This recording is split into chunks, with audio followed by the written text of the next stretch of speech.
Na nossa purificação do coração, nesse dia do temor, nessa via purgativa, nós temos que descobrir que temos diante de nós 3 grandes inimigos.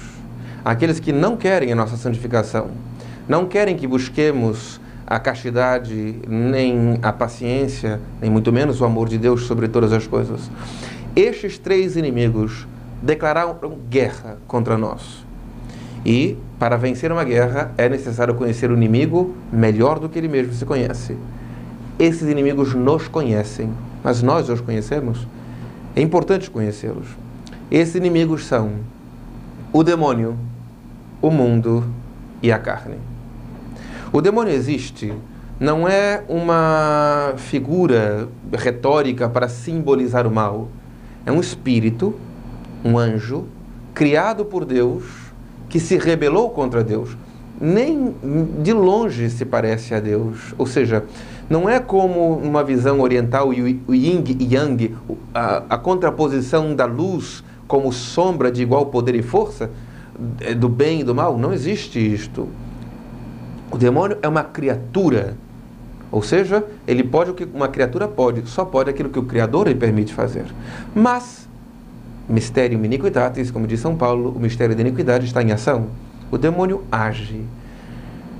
O Papa João Paulo II dizia que o demônio está vivo e atuante no mundo. E é verdade, está vivo e atuante no mundo. As grandes ações do demônio, sobretudo em tempos de filmes de terror, as pessoas pensam que as coisas piores que podem acontecer são fenômenos como a possessão diabólica, que também é real, ou infestação, casas mal assombradas, que também é um fato real. Mas o pior que o demônio pode fazer não é isto. É a ação mais comum e mais deletéria do diabo, chama-se tentação. E o que é a tentação? A tentação é uma sugestão intelectual, uma ideia. Nós não vamos ouvir com estes ouvidos, virá uma ideia para fazer algo que ofende a Deus e nos deleita. A tentação é a ação mais constante e deletéria do demônio. Porque se a alma cede àquela sugestão, ela peca, e pecando ofende a Deus voluntariamente. Numa possessão diabólica, o demônio só possui o corpo, a alma da pessoa fica incólume se ela não quiser ceder ao pecado. E é assim que na história da igreja vemos vários santos que passaram por grandes ataques, até mesmo de possessão diabólica.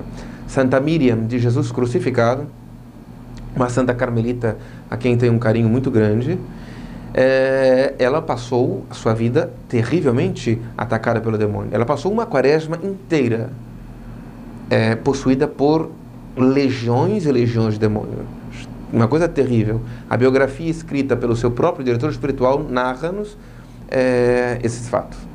Ou seja, e é santa, uma grande santa, uma santa árabe que levou o Carmelo para Belém, a cidade do nascimento do Senhor, está lá enterrada no Carmelo de Belém. Muitos fazem peregrinações à Terra Santa, muitos grupos de católicos fazem peregrinações à Terra Santa e não conhecem aquela santa árabe, carmelita, que está ali na cidade onde nasceu nosso Senhor e Salvador, Jesus Cristo.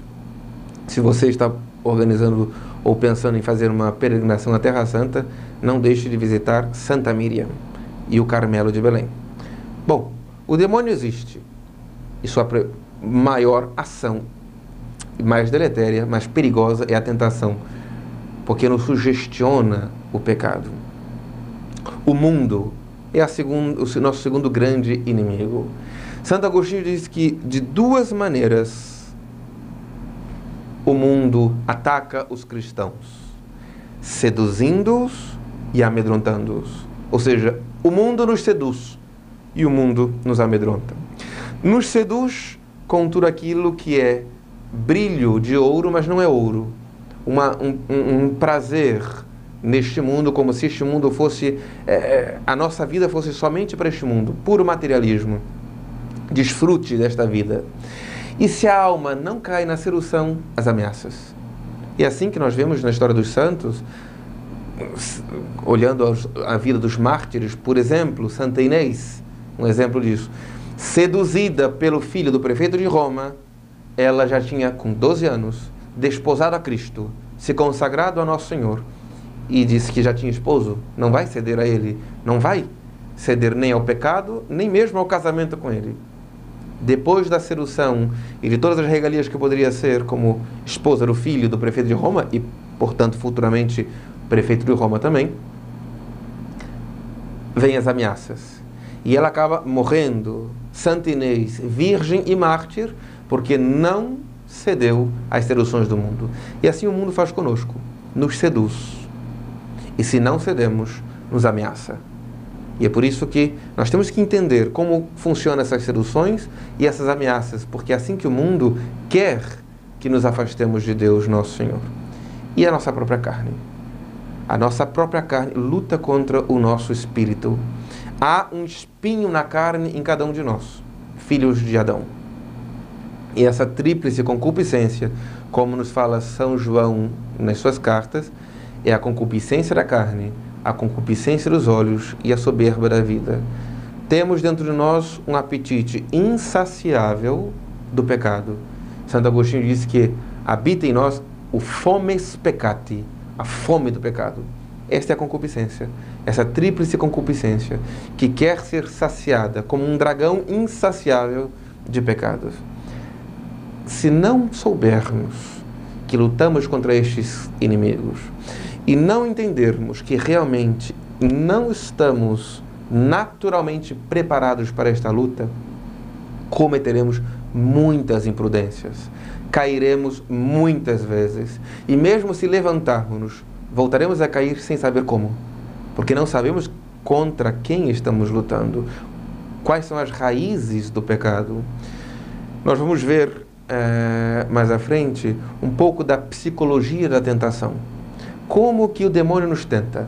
Para isso nós vamos olhar a tentação dos nossos primeiros pais no livro do Gênesis. Porque o demônio não inventa nada novo. Ele faz o mesmo ataque que ele fez com Adão e Eva, faz conosco. Como é que o mundo nos ataca? E veremos alguns autores espirituais nos falando sobre os princípios desses ataques de sedução e ameaça do mundo. E também veremos algo sobre a fraqueza da nossa carne, as tendências desordenadas que habitam nossa natureza humana decaída e os remédios para solucioná-los.